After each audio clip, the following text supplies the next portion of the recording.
सास की चालाक बहू। लो कर लो बात। शिव मंदिर का शंख भी बज गया। इसका मतलब सुबह के 7 बज गए हैं, लेकिन अभी तक नाश्ता नहीं आया। अरे बहू, ओ पूनम बहू, अरे इस अंधी बुढ़िया को इस जन्म में नाश्ता नसीब होगा कि नहीं? कल रात को भी फुलके जला दिए थे, कुछ मजा नहीं आया था खाने में। ये है सीतापुर में रहने वाली मंजरी, एक अंधी सास। मन की साफ है, बस थोड़ी सी जुबान से तेज है। मंदिर के शंखनाद से ही इन्हें पता चल जाता है कि वक्त क्या हो रहा है। और ये रही इनकी चालाक बहू पूनम। अच्छा हुआ जो मैंने ऑनलाइन ऑर्डर कर दिया सब कुछ, वरना ये बूढ़ी लाठी मेरी छाती पर मूंग दलने लग जाती। अरे बहू, तू घर में है भैया, चल बसी। हाय राम, ऐसा न कहो सासू माँ, दिन में एक बार तो भी माँ सरस्वती जुबान पर बैठती हैं।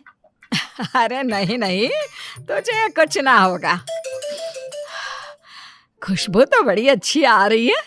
ऐसा कौन से पंच पकवान बनाए हैं आज तूने? आज है स्पेशल जलेबियाँ, फाफड़ा, आलू की पराठे, कम चीनी वाली गर्मा गर्म चाय, दही पकोड़े, ये सब। वो मुझे डॉक्टर ने कहा है ना कि आप दिन में कम से कम 3 से 4 घंटे सोया करो, इसलिए आज मैंने सारा काम निपटा दिया है। अब मैं सो जाऊंगी। वाह, क्या स्वाद है। लेकिन बहू, ये तो ब्रिजवासी की जलेबियां है ना? तू तो कह रही है कि तूने बनाया है। दरअसल वो मैंने ब्रिजवासी काका से रेसिपी पूछ ली थी। अच्छा मम्मी जी, मैं आती हूँ अभी, जरा वो दूध गैस पर तेज आंच पर रख कर आई हूँ ना। पूनम फौरन ही वहां से उठकर रसोई में भाग जाती है। मंजरी को फिर भी पूनम पर थोड़ा शक आता है। पूनम ऐसे ही रोज अपने पति के पैसों को खर्च करके बाहर से खाना मंगवाती और अपनी सास से कहती कि उसने खुद बनाया है।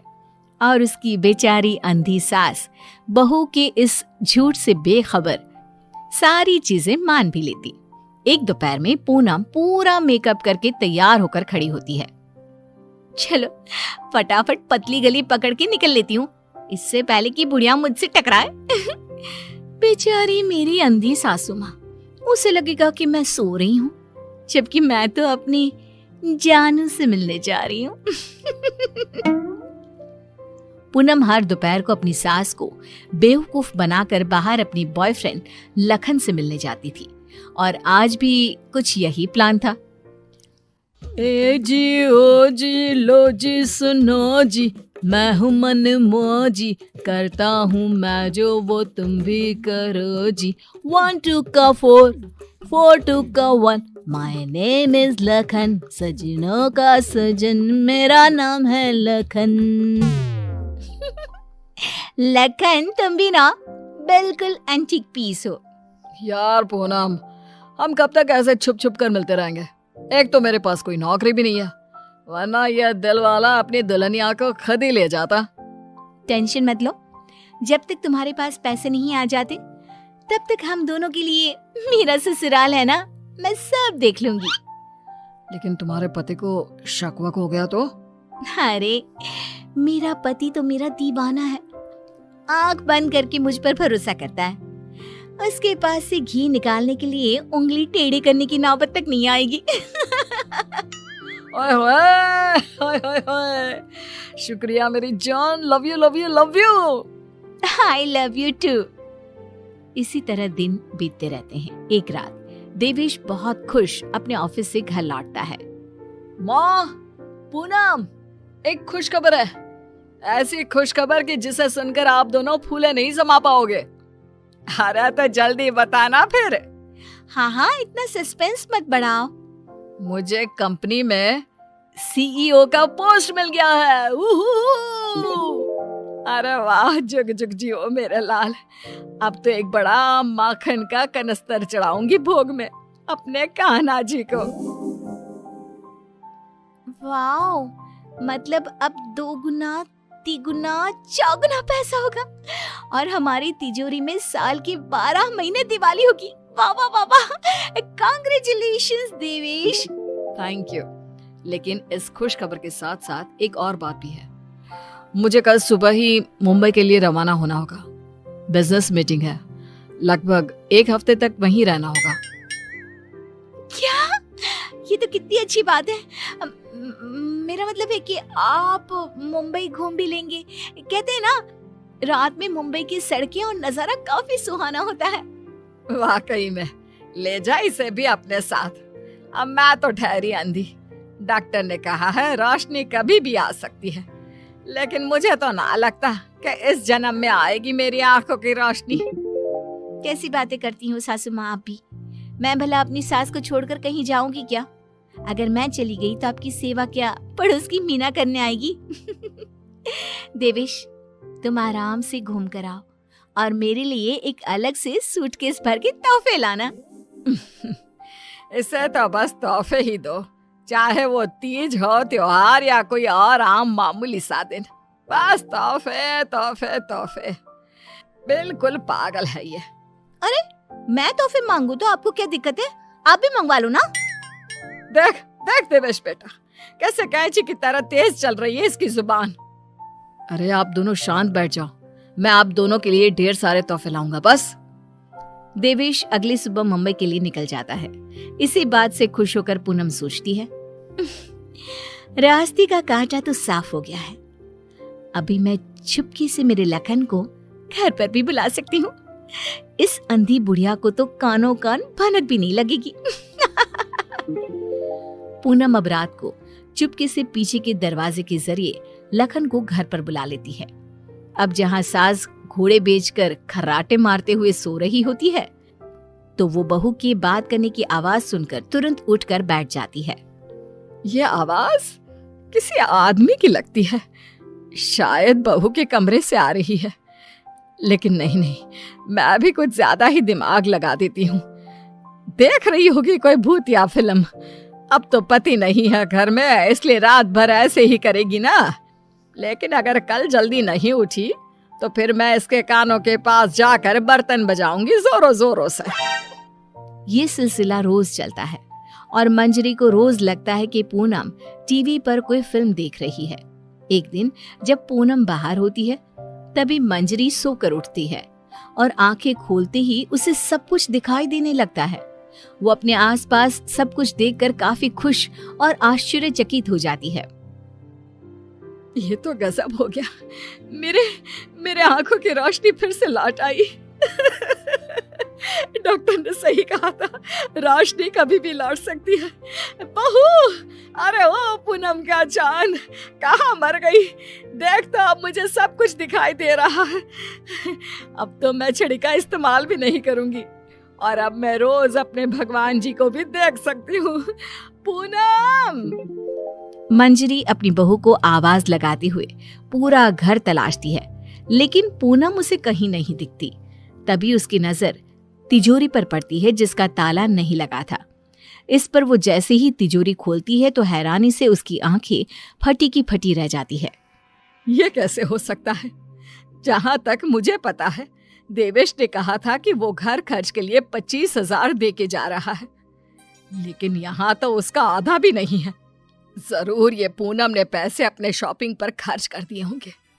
पैसे को पानी तरह बर्बाद करती फिरती है। आने दो उसे, फिर देखती हूँ उसे। तब तक मैं अपने भगवान के दर्शन कराती हूँ। मंजरी मंदिर जाती है, अच्छे से दर्शन करती है और खुशी खुशी वापस घर की तरफ चल देती है। जहाँ रास्ते में उसकी नजर मंदिर के पास बहती नदी के किनारे बैठी अपनी बहू पर पड़ती है, जो लखन के साथ वहां बैठी थी। ये यहाँ क्या कर रही है और इसके साथ कौन बैठा है? पता तो करना ही पड़ेगा। अब मंजरी चुपचाप आगे बढ़ती है और वहीं पास में एक बड़े पेड़ के पीछे छुपकर उनकी बातें सुनने लगती है। सुनो लखन, कल मेरा पति आने वाला है। आज रात को तुम आना और हम दोनों पूरी तिजोरी पर हाथ साफ कर देंगे। और भी बहुत सारा बेशकीमती सामान पड़ा है घर पर, उसे भी हम अपने साथ लेकर यहाँ से भाग जाएंगे। आइडिया अच्छा है मेरी जान, अब हमें कोई नहीं रोक सकता। हम ना यहाँ से सीधा सिंगापुर जाएंगे डार्लिंग। बाप रे बाप, इसका मतलब इस महारानी का इस मुफ्तखोर के साथ चक्कर चल रहा है। अच्छा, तो मेरे बेटे को लूट कर अपनी दुनिया बसाने का प्लान चल रहा है। अब रुक, तुझे दिखाती हूँ दाल और आटे का भाव। अब घर पे अच्छे से डोली सजाती हूँ तेरी विदाई के लिए।